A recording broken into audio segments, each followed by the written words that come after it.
Photo కావాలి.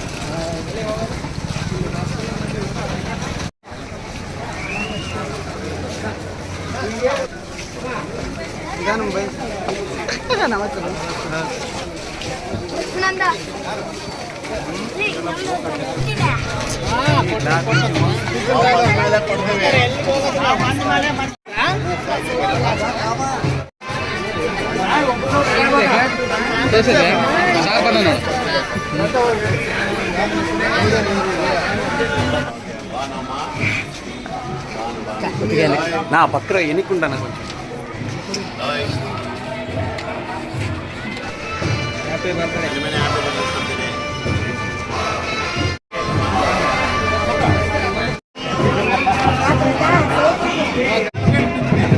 నువ్వు రానా ఇట్లా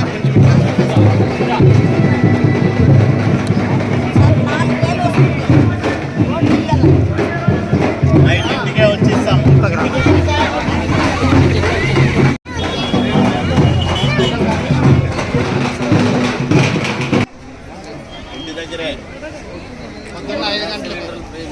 ఆంధ్రప్రదేశ్ ల్యాండ్ టైటిలింగ్ యాక్ట్ పేరుతో జగనన్న భూరక్ష చట్టము తీసుకొచ్చి ప్రైవేటు భూములను కబ్జా చేయడానికి ఒక పెద్ద ఎత్తున రాజకీయ కుట్రకు తెరలేపాడు జగన్మోహన్ రెడ్డి.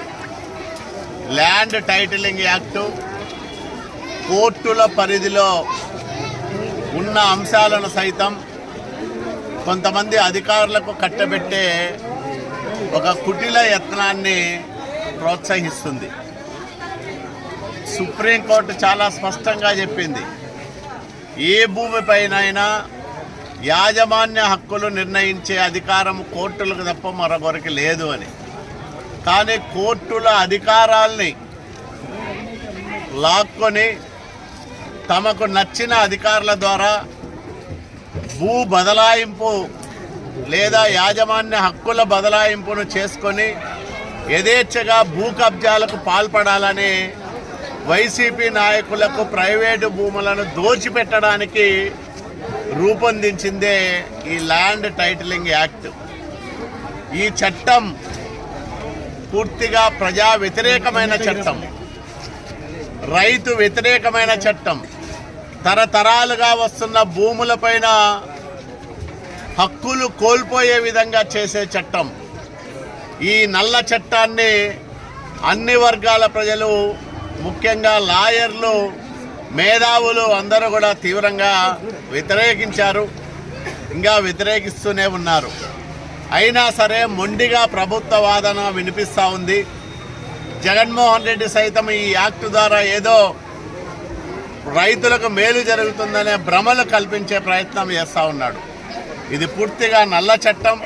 దీన్ని తెలుగుదేశం పార్టీ అధికారంలోకి వస్తానే పూర్తిగా రద్దు చేయడం జరుగుతుంది ల్యాండ్ టైటిలింగ్ యాక్ట్ అనే దాని విషయాన్ని కూడా నేను స్పష్టంగా ప్రకటిస్తూ ఉన్నాం. ఇదే విషయాన్ని మేము మేనిఫెస్టోలో కూడా స్పష్టం చేశాం. కాబట్టి ల్యాండ్ టైటిలింగ్ యాక్టును వ్యతిరేకించే వాళ్ళందరూ కూడా తెలుగుదేశం పార్టీకి మద్దతు ఇవ్వమని, తెలుగుదేశం, జనసేన, భారతీయ జనతా పార్టీ కూటమి అభ్యర్థులను గెలిపించే దాంట్లో రైతులు ప్రముఖ పాత్ర పోషించాలని, మీ భూములు కాపాడుకోవాలంటే, మీ భూములపైన హక్కులు మీకు ఉండాలంటే చంద్రబాబు నాయుడు గారు ముఖ్యమంత్రి కావాలనే విషయాన్ని మీరందరూ గ్రహించమని రైతు సోదరులందరికీ కూడా పేరు పేరున విజ్ఞప్తి చేస్తూ ఉన్నాం.